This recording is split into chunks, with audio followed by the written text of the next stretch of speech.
Hello, I'm Travis Klein with Career Services here at Northwest Missouri State University, and today we're going to be talking about making the most out of an interview. Interviewing is one of those things that we find a lot of college students and honestly a lot of young professionals and just people in general are a little bit uncomfortable with, and the process seems unnatural and it's just kind of something that a lot of people struggle with. So the point of this presentation is to kind of demystify interviews, kind of start to get you to think maybe what an employer is trying to get out of the interview and then give you some strategies for success.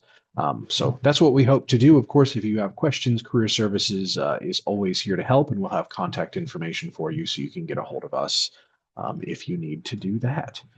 So starting off with the Career Services Office, so we are located on the campus of Northwest Missouri State University. We are in the administration building, Admin 130, open Monday through Friday from 8 to 5. So certainly welcome you to come in. We do pop in hours Monday through Friday from 9 to 4, where we have some additional staff during the academic year, but we are here 8 to 5. So anytime during that, you are welcome to come and let us know. We do also have a lot of information on our website. That's nwmissouri.edu/career. There's information about interviewing, about job and internship search, about resumes, all that sort of stuff available for you 24 hours a day, 7 days a week on our website, nwmissouri.edu/career. You're also welcome to reach out to us through email, and you can do that at career@nwmissouri.edu. That's kind of our general account, and that's where those questions can go. And we can get those answered for you if you're away from campus, if it's outside of that 8 to 5 time frame, if campus is closed for a holiday break, something like that. Email is always there, and we reply to those relatively quickly. So definitely want, however you're comfortable, reach out to us and let us help you through this process.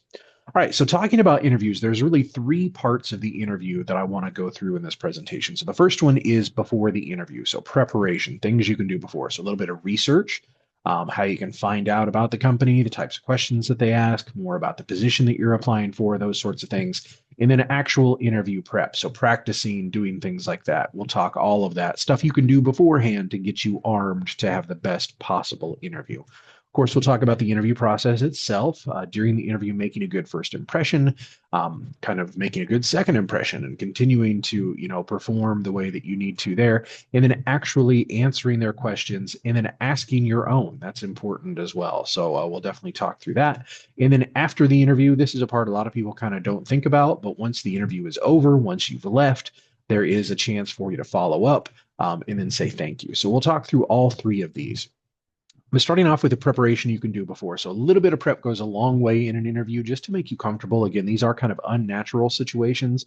A lot of people haven't gone through a ton of interviews in their life, especially job interviews or internship interviews.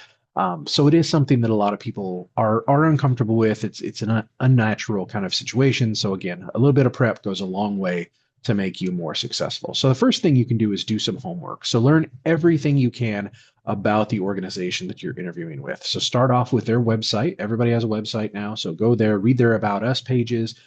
Some of them have a history. Some of them have, lots of information out there, blogs, things like that, press releases.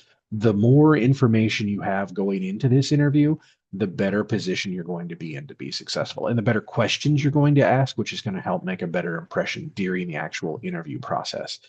So website, a great place to start. Tons of information on there. This is probably 15, 20 minutes of looking around their website. You can get a ton of information to take into that interview with you. You also have social media to look at. So what are they putting out on social media? Are they talking to customers? Are they talking more kind of business all the time? Is it fun? Are they focusing on employees? What are they putting out on their social media accounts? And this is all social media accounts. So even things like Snapchat, TikTok, things like that are maybe less business oriented social media accounts, check that out too, because that can tell you a lot about the company culture, kind of what they're focusing on, what they find important, what their company values are as well. So definitely a good idea checking out those social media accounts. And then other sites out there, Glassdoor and Indeed are really good because they have company reviews. Glassdoor particularly has a bank of interview questions for larger organizations. So folks who have done an interview with that organization, maybe even for the same position you're applying for, will talk about the kinds of questions they were asked. Now, they may not be the exact questions, But again, kind of get you, are they behavioral questions? Are they situational questions? Did they give them a problem to work through? Did they have to whiteboard something out? That happens in some of our majors. So think about, those sorts of things. And again, Indeed and Glassdoor can be good. Company reviews or something, it's just like any other online review. You've got to take it with a grain of salt. They're typically either really good or really bad, but it is a good way to kind of get an idea of what the company is like. Sometimes on Indeed and Glassdoor, you can even get reviews for specific locations of a company. So like their Kansas City location versus one that's maybe in another city. So that again, not the be all end all of what it's like to work there, because again, online reviews you have to be careful with, but it is a good place to do a little bit of research. So again, company website, social media, Indeed, Glassdoor, talking 30 minutes probably max of online research before the interview. You could do this the day before, a couple days before, things like that. That will really kind of set you up to have good questions to ask, to have a, kind of an idea of what you're getting into, and hopefully take away some of the nerves, some of the jitters that you might have going into that interview.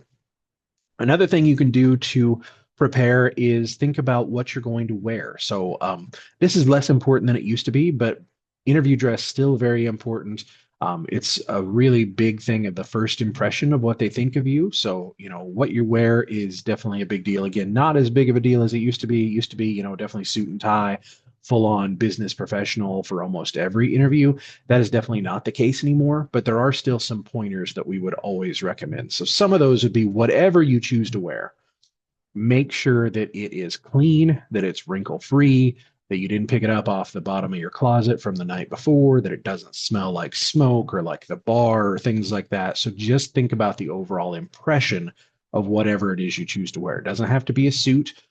Could be a button-down shirt, could be a polo shirt, whatever it happens to be. Make sure that it is clean, wrinkle-free, the best possible representation of that garment that you can give. Definitely worth your time. Again, whatever you choose to wear, make sure that it fits. You don't want things that are too large or too small. You don't want to look like, you're wearing your grandfather's suit. He was 300 pounds and you weigh 90 pounds. Like that's not going to work. So whatever it is, you want to make sure it fits. This is also important so you're comfortable in it, because again, this is already an uncomfortable situation. It's something that is a bit unnatural for students. So if you're in clothes you've never worn before, if you're in pants so tight that you can't sit down, if you're really uncomfortable in whatever it is you're wearing, that's going to come through in the interview. So you want to make sure whatever it is that you wear, it's comfortable, it's something that you feel good in, because that confidence that you feel in how you look, that's going to come through in how you answer the questions and how you present themselves.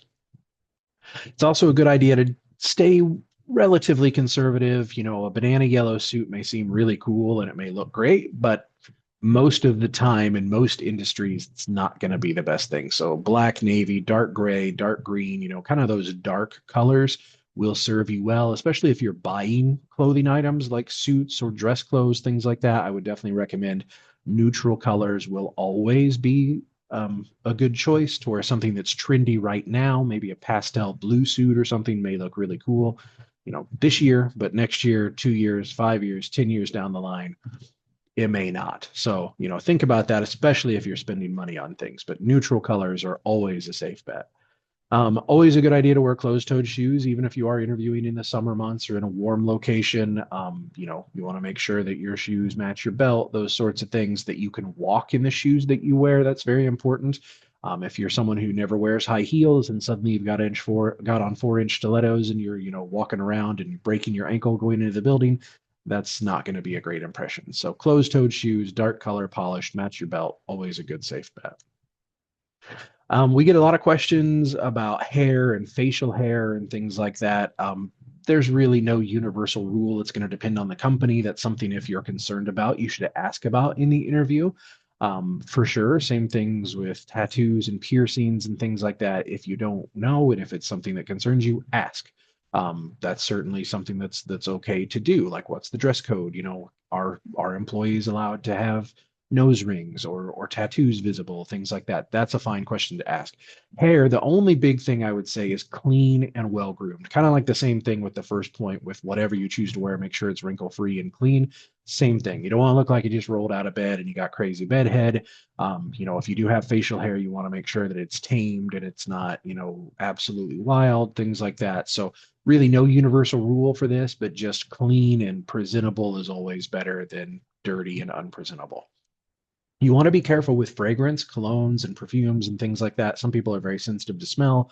A lot of times, interviews are going to be done in an office with a closed door, may not have access to open a window. So, if you have a whole bottle of whatever your favorite scent is on, that's going to be really overwhelming. You also don't want to smell bad. So, if you're a smoker, maybe don't smoke with the windows rolled up in your car, things like that. Be aware of kind of the overall smell that you have. Breath mints are always a good idea before the interview. I wouldn't have them during because it can be distracting, but you just want to be aware of the smells and kind of the overall kind of impression that that gives, whether it's good. Too much is too much, whether it's too much bad or too much good. You want to avoid too much either way. Makeup, again, there's no actual like standard or set rule or thing like that for it. I think natural looking is always a good idea, but whatever you're comfortable wearing, that's what you should probably wear to the interview. And then if it's a problem, it's better to have that conversation in the interview than to be not like yourself in the interview, get the job, show up the first day like you normally would, and then it's a problem. So have that conversation.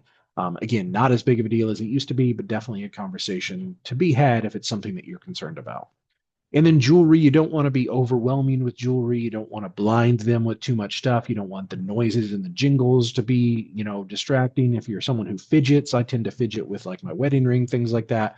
So just think about that and try and keep it out of there. Minimal and small is always kind of the thing. One necklace is fine. 10 necklaces is probably a little bit too much. So again, think about those sorts of things and the impression that that's making.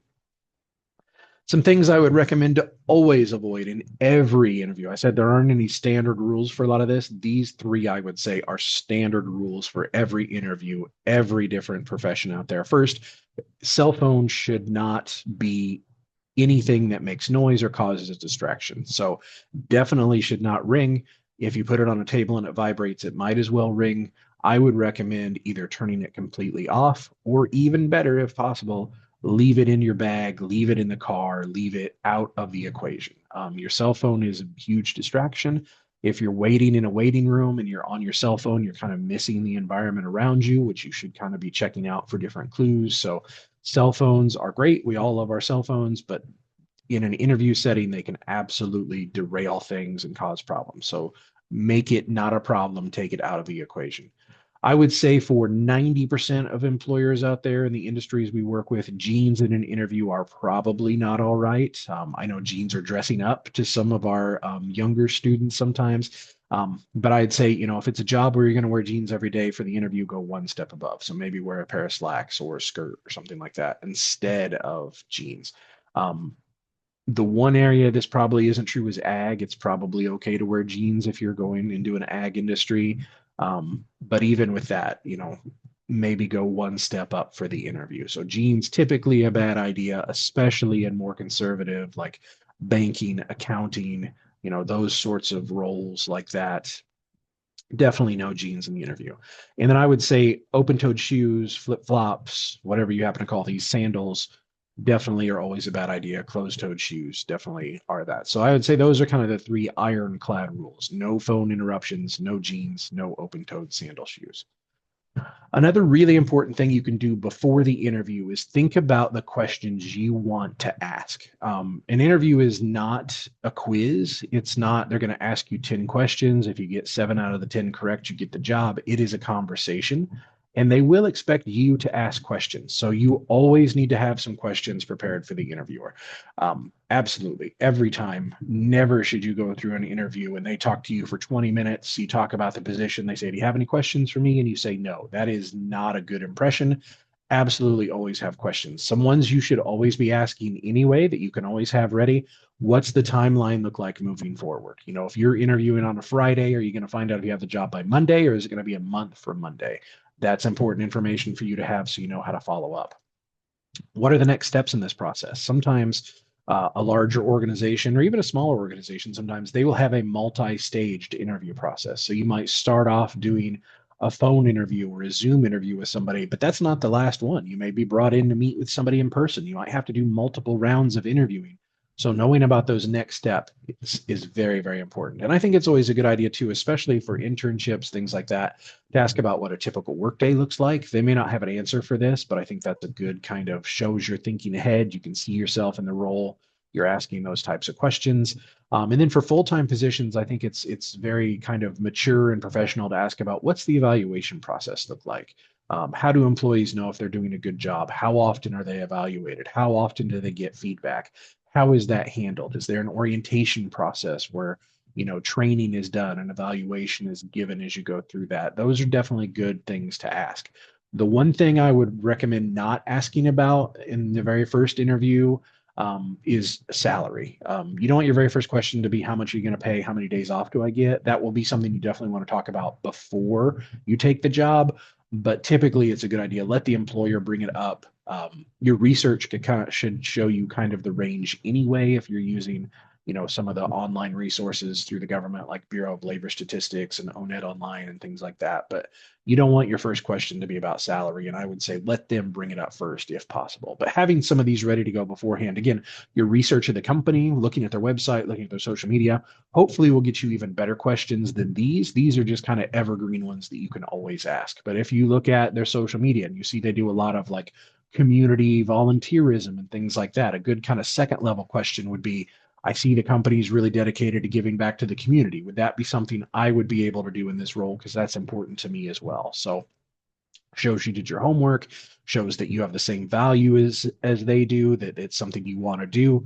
Definitely a next level question, going to make a really good impression. So things like that, hopefully your research will spur that will give you better questions. And all of this can be done before you're in the room, before you do the interview.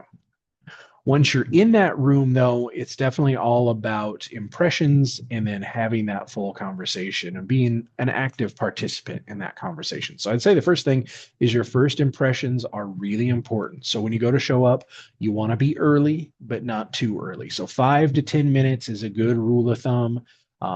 Don't be late if you can at all avoid it. Traffic, things like that. Sometimes there's stuff outside of your control, but being a few minutes early is a good idea. More than 10 minutes is probably not a great idea because at that point you become a burden. So if you're one of those people who's super early, you like to get somewhere 30 minutes, 25 minutes early, hang out in the parking lot, decompress, kind of prepare yourself, and then go in 5 to 10 minutes early because that's plenty. 5 to 10 minutes is a good rule of thumb. Anything more than that, and you're probably going to become, a bit of a problem. They're going to have to entertain you, which is not something you want to do. Handshakes are back. They went away for a few years thanks to COVID, and people were like elbow bumping, things like that. A lot of places are back to handshaking now. It's not something we typically do, so definitely a good idea to practice beforehand. So have a friend or family member come into career services, practice your handshake. You don't want to crush somebody's hand, but you also don't want to give them the dead fish, I'm afraid to touch you kind of handshake. So a good firm handshake can make a difference. Some industries it's more important than others, but practice definitely helps. Definitely a good idea. I would say once you arrive on site to the interview, no matter who you're talking to, whether it is the vice president of the organization or the parking attendant in the garage, be nice to everybody that you meet and everybody that you talk to. You never know who is going to be asked about you. So if you go in and their first thing is you're rude to the secretary or the person who's in the waiting room, that's not going to be great. So be nice to everyone you talk to, especially for students here at Northwest. We do have kind of a reputation as Northwest nice, which is great, but that is something you have to live up to. So if you're not nice and you're from Northwest, you can be judged even harsher than maybe somebody who's from somewhere that's not known for that. So being nice to everyone you talk to, it's just a good way to live life, but it's definitely something you want to do in an interview kind of situation. You want to be prepared. Having extra copies of your resume, a pen and paper to take notes, having a Padfolio, definitely not a bad idea. A note on resume, whatever resume you submitted when you applied, that is the resume you need to take to the interview with you. Do not bring a new resume into an interview because that's not the one they're prepared for. They decided to interview you based on one document. And if you come in with a totally different document, that's not going to be great. So always make sure it's the same one. It's really important that you name your resume properly. You do that sort of thing. We have a lot of tips on resumes in our resume presentation, which I will link here on the YouTube video. So definitely, take advantage of that. But extra copies of the resume you applied with to the position always a good idea. Pen and paper to take notes, having a pad folio or a notebook or something where maybe you've jotted down some notes, you've jotted down some of those questions you thought of, not a bad idea either. That's also nice for putting people's names, asking them how to spell it, those sorts of things. If they don't have business cards, not a bad idea. And then the biggest thing that you can do in the interview that will make a difference is you can actually talk to the person. And I know that seems super basic, like, well, of course you have to talk to them, but it is amazing how often you will do an interview and you just ask questions and you get 1 or 2 word answers and they're not engaged and it's not a full conversation. It feels like you're interrogating them as the interviewer. That is a really bad impression. And that is not someone typically you're going to want to hire. To where on the other side of it, if you're talking to somebody and it's really natural and you kind of forget your questions and you just want to talk to them, you are going to remember that interaction and that person's going to go right to the top of your list. So again, practice is going to make perfect with this. The more you do it, the more comfortable you are.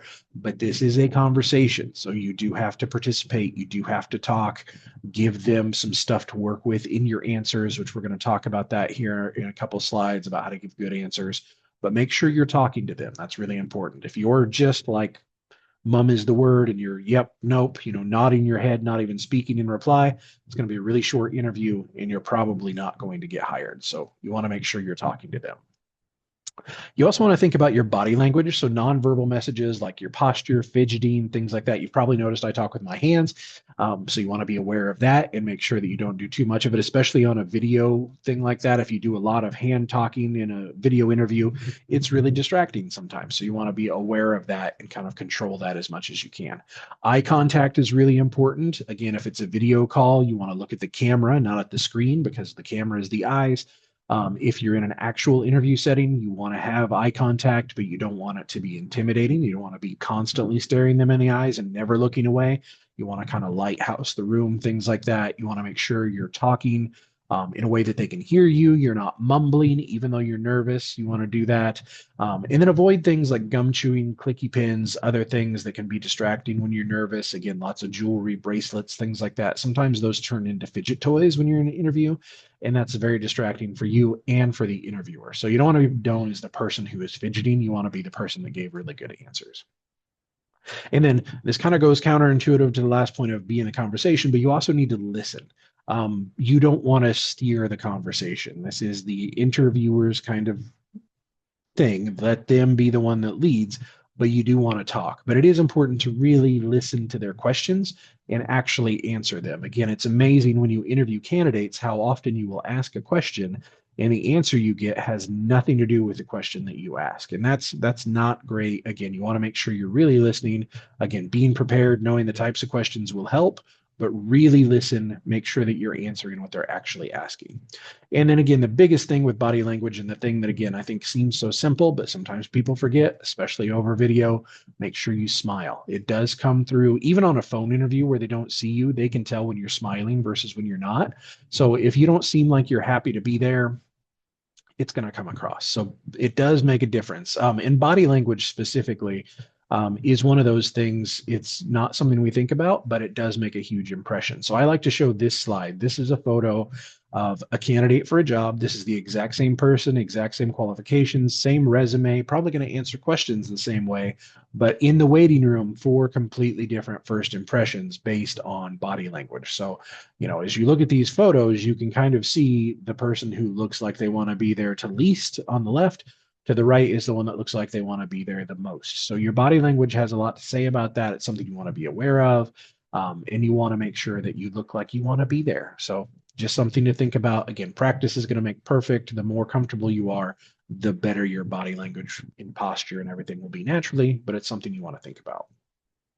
Another thing you want to think about is professionalism. So always stay positive, even when talking about negative experiences. You don't want to seem super negative. Negativity is one of those things every organization is kind of afraid of because morale is such a fine edge sometimes. If people are super negative, if they tend to be, kind of people that are catty or people who are kind of drawn to drama, that is typically not going to be a candidate that's going to be attractive. So try and stay positive whenever possible. You want to avoid offending somebody, and this can be difficult sometimes to do, but avoiding curse words, talking to politics, religion, sometimes even things as simple as sports, things like that. You want to be mindful of that. Just don't don't make yourself not a viable candidate because of something you say or do. And then you want to avoid too much information. You don't want to give someone too many details. My general rule of thumb for this that I think is a good one and has worked well for me is if it's uncomfortable for you to talk about, it's uncomfortable for me to hear about. So if you're telling a story and you're going to start to cry or you're going to get really emotional, or you're not going to be able to finish, don't tell that story. Probably not going to go well. If they have to go out and get Kleenex and come back in, it's going to derail the interview. It's probably never going to get back to where it needs to be. So avoid too much information. Don't overshare. Don't get too personal. Don't do anything that's super sensitive to you because it's probably going to be really uncomfortable for them. And on the other side of things, it's also important to not be overconfident, not to come across as arrogant. Once you get rolling, sometimes it's really hard not to interrupt or speak over somebody, especially on a video call or on a phone call when you're not in person and you can't see them, in real life. So you want to be careful of that. Again, listen more than you talk, kind of let the employer steer the conversation, and then don't go into overdrive mode if possible. But you do want to engage. So again, this is where practice helps. You got to find where that line is for you, and it's different for every person. So definitely something that you want to do. Another thing that's really important is to think about behavioral questions. And these are the questions we consistently hear students say, I hate these questions. Tell me about a time I did this. How am I supposed to answer that? And the reason that an employer asks questions like this, and I think it's really important as a candidate to know kind of why they're asking the questions, is if I have a job where I need you to meet a deadline and it's really important that you do it, I'm going to ask you about deadlines. So tell me about a time that you had to meet a deadline. Tell me about a time you missed a deadline and what you did to react. Like that's a clue to you that deadlines are really important to me in this particular job. So they want to know what you've done in the past because that's going to show to them what you're going to do in the future. Or did you mess up in the past and did you learn from it so you're not going to make that same mistake again for them in the future? That's why these questions get asked. They want to see what you're going to do. And again, they're going to clue you into what they're actually looking at. These are the questions that a lot of times you'll ask a question and you get an answer has nothing to do with it. That's completely from somewhere else. So again, really listening, being prepared for them. Things again like Glassdoor, those interview questions, super, super helpful. If they say it was all behavioral questions, you can be ready for these. In the job description, we'll give you some tips with this too. Because again, if I put deadlines as the number one bullet for, things I need you to do in part of the job, you're probably going to have to tell me about deadlines. So have a story ready to go, be ready to talk about that. Again, being prepared makes a huge difference. Telling a story makes it a lot easier for you, but it also makes it easier for me as the employer to be able to digest that.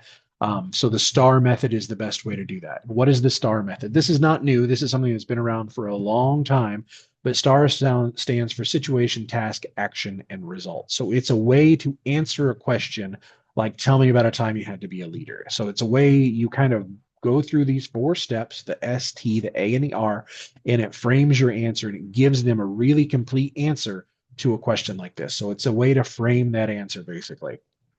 The thing you need to be careful with STAR answers is you want to make sure that they're concise. You don't want to go on for 10, 15 minutes on a story, even if it's a really good story. 1 to 3 minutes is typically what I would recommend. And I have an example here. So thinking about a question that a student might get in an interview for an on-campus job, for an internship, for a full-time job post-graduation, they may need to talk about a time where they set a goal for themselves and were able to achieve it. Goal setting is a huge part of a lot of jobs and a lot of industries. So not a totally, out of left field question that people aren't going to get. So a way to answer a question like this using the STAR method would be to say something like, in my general education biology class, I received a C on my first test. All students have been there. Everybody who's been through any level of school has probably dropped a test at some point. It's very relatable, right? So that's the situation. The task is telling them C-level work is not up to my standards. I decided I needed to find a way to earn better grades in the class. Talked to some of my classmates. We decided to form a weekly study group. I also blocked an hour a day to study the textbook and then frequently visit the professor during office hours when I had questions. As a result, I earned A's on the rest of the tests, and the next semester was asked by the professor to be a student instructor for the class.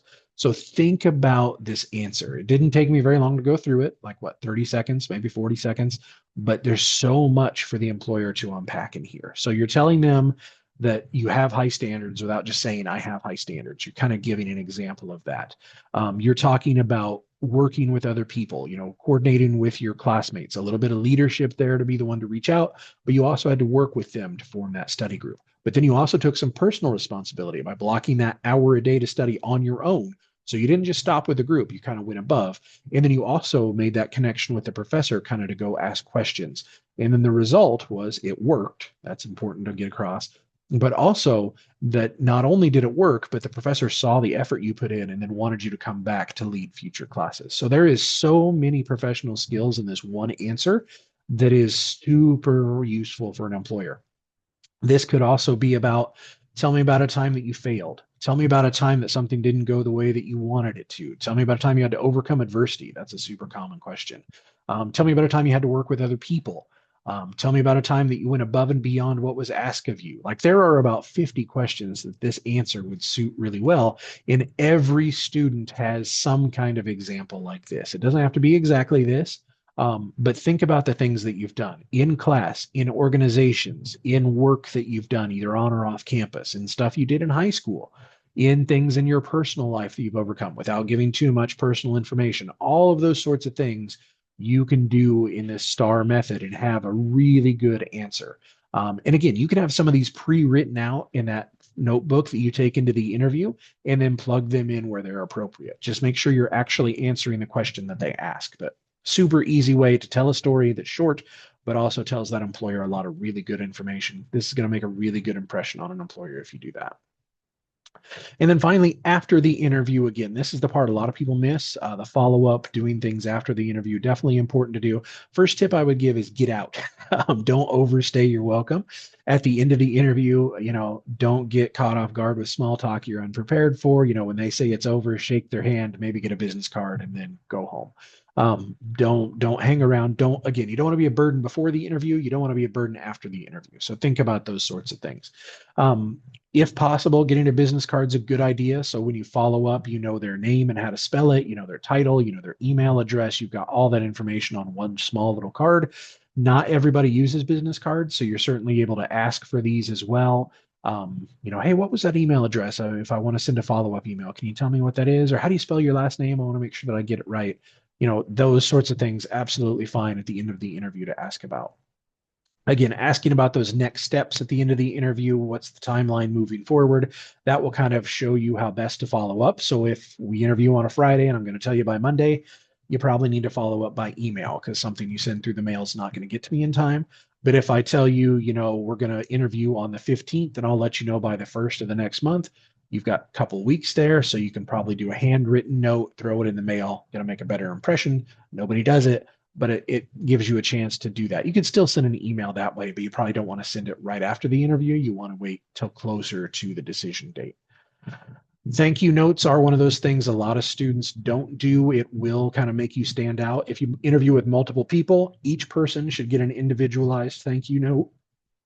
Again, a little bit extra effort makes a huge reward, though. Definitely worth the time investment. Taking notes during your interview can help with that. Anything that will help you kind of personalize that thank you note. So a really easy one is if they also were a Bearcat, say something like, always nice to meet an alumni, a fellow alumni or something like that. That's super easy to do. But there might be other things. Maybe you're both from Iowa or something like that. So think about things like that you can do. So they'll be like, oh yeah, I remember this candidate. Yeah, that was a really good conversation. Let's hire them. And again, a lot of people don't do it. So it's definitely something you want to do to stand out as much as possible. It doesn't take a lot of effort, but definitely worthwhile. Again, Career Services is here to help. If you need to write a thank you note or a thank you email and you don't know what to do, let us help. I would say don't use ChatGPT or AI to do this. That's going to come across as AI speak, and they're going to be able to tell.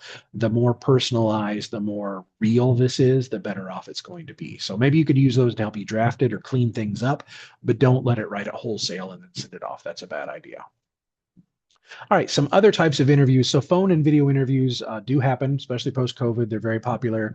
Phone interviews are less common than they used to be now that we're all familiar with Zoom and kind of Microsoft Teams and things like that, but they do still happen sometimes.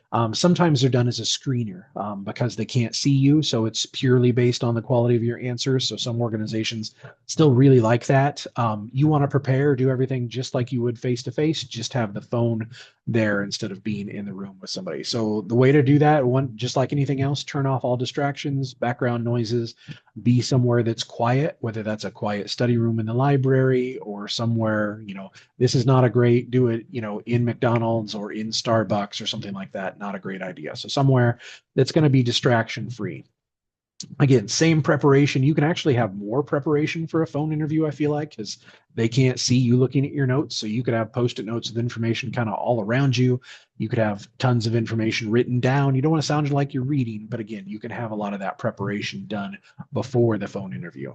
And then it's really important, and it's really hard sometimes on a phone interview not to interrupt, because that phone rhythm isn't something we're super familiar with anymore. We've got out of the habit of phone calls. So listen to them, let there be a little bit of a pause before an answer. That's better than interrupting somebody if possible. And again, definitely let the employer kind of steer the call. When it's over, make sure you thank them for their time. This phone call was probably just as painful for them as it was for you. So thank them for doing it. And then, let them know you're interested in, possibly talking more. If you'd like to do a video interview or have me come in person, I'd certainly be welcome to that. That sort of stuff definitely can go a long way in a phone interview, but definitely one of those things you want to be ready for. Doesn't happen a ton, but when it does, it can make a big difference. And video interviews are much more common. So again, post-COVID, we all kind of know about video interviews now. They're very popular. They can save a ton of money. It's a lot cheaper to do a Zoom call with somebody than it is to bring them into the location, put them up in a hotel overnight, feed them a couple times, all that sort of stuff. So you will do video interviews as you go through your job search and internship process for sure. So some tips for video interviews that I would say: be comfortable with whatever the technology is. So you don't want the first time that you're using Microsoft Teams to be for your Microsoft Teams interview. So practice.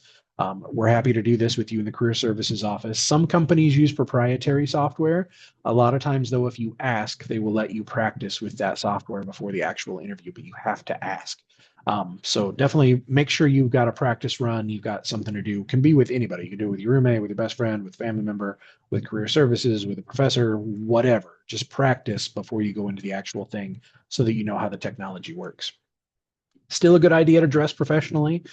They are still going to see you. They may only see so much of you, but definitely still important to do that. I would recommend wearing pants. We've heard stories of students who've done video interviews where they make them stand up and kind of show them what they're wearing, which is very weird, but again, make sure that you're not just in your boxer shorts underneath the desk. So full professional, dress just like you would for the regular interview is definitely the best kind of way to do it. You want to take away all distractions. Same thing. No notifications from your phone. Turn off background noises, turn on the focus mode on your computer if possible. Make sure that it is a distraction-free environment is definitely a good idea. If you are on a laptop or a tablet or a phone, do not rely on battery. Make sure you're plugged in because you don't want things to die. Video interviews and things like that will burn through your battery a lot faster than normal use would, especially on a laptop. So you want to make sure that you do that. Closing other open applications is a good idea. You don't want, your Discord notifications popping through during the interview, things like that. So turning all that stuff off in the background, definitely a good idea. Plus, it'll make your battery last longer, but plugging in, always the good way to go. That's also true of Ethernet as well. You want to make sure that you have, if you can not use Wi-Fi, that's going to be better. So if you can plug in a hardwired connection, that's going to be a lot more stable for you too. So think about that as well. Make sure that they can see you. That's super important. So again, a video interview is only the top half of your body. So you want to make sure you're not all the way back in the frame. You want to make sure that you have some kind of microphone kind of situation where they can hear you. I recommend headphones. I think that certainly makes a difference for, again, you to be able to hear them and it be a cleaner conversation. Almost everybody has some form of, Bluetooth headphones or things like that at this point. So definitely using that will make a big difference. Again, remember that the camera are the eyes. It's not the video on the screen that looks like you're looking away. You want to look at the camera. So again, that takes some practice to get used to, but eye contact is looking at the camera. So you got to get used to that. It's hard sometimes not to watch your own video. So maybe you need to turn that off so that you're not distracted by that and that you can look at the camera. So whatever works for you. Fidgeting, again, if you're a hand talker, if you've got clicky pins, if you've got, bracelets or rings or watches or things that make noise, all of those distractions are going to be amplified on video. So take those away if you need to. Definitely whatever you need to do to be comfortable. I never go into an interview with change in my pocket or anything that makes a bunch of noise. My keys are in my bag on the other way, along with my phone and all that sort of stuff, so that I am not going to fidget. I'm not going to distract anybody. They're just going to talk to me. And then be ready for things to go bad, because they do. So definitely understanding that technical problems happen, giving them your cell phone number just in case we get disconnected, having their number so that you can call back. Whatever things that can go wrong will go wrong during the interview. So just being prepared for that. Another good way to practice for these is mock interview days. So our mock interview days that we do on campus here are done through Zoom. So you do get to kind of practice using the video interview, looking at the camera, things like that. Not a bad idea to kind of help you get more comfortable with this whole process. Plus, you get to meet an industry person, whether they work for a company you want to work for or they're an alumni, things like that. So a mock interview day event, definitely a good idea to practice all of the skills we've kind of talked about over the last, however many minutes here in this presentation. Another thing that's always good to know about is WiseDoc. So making sure that you have a strong resume and cover letter so that you get to the interview portion is a good idea. You can log into WiseDoc with your Northwest username or password, plug in your information, pick a template, get a really nice looking resume and cover letter. They're introducing some AI features into this to kind of review resumes and cover letters and LinkedIn profiles, and they may be expanding into interviews in the future too. So mock interviews are the best practice, but there's also some additional practice you can do through here as well. So again, just like anything else, practice makes perfect. The more you do it, the more comfortable you are with it. So, work those muscles, get stronger. The whole interview process will get a lot easier for you. All right, so that's a little bit about interviewing. So again, if you have questions, you have concerns, you would like to sign up for one of our mock interview days, things like that, definitely let us know. You can always email us, career@nwmissouri.edu. And that, again, is a general account where all of those questions will go. You can also visit our website, nwmissouri.edu/career. We have a list of all of our upcoming mock interview day events. We have interview tips available on the website, all that sort of stuff. So lots of good information for you there. And again, always welcome to come into the office, Admin 130 here on the campus of Northwest Missouri State University, Monday through Friday, 8 to 5 when the campus is open. And we are more than happy to chat with you, to practice, to kind of have mock interviews in person if need be, whatever it is. So however we can help, let us know, because we want to make sure that you're successful. So thank you for your time and attention, and have a great day.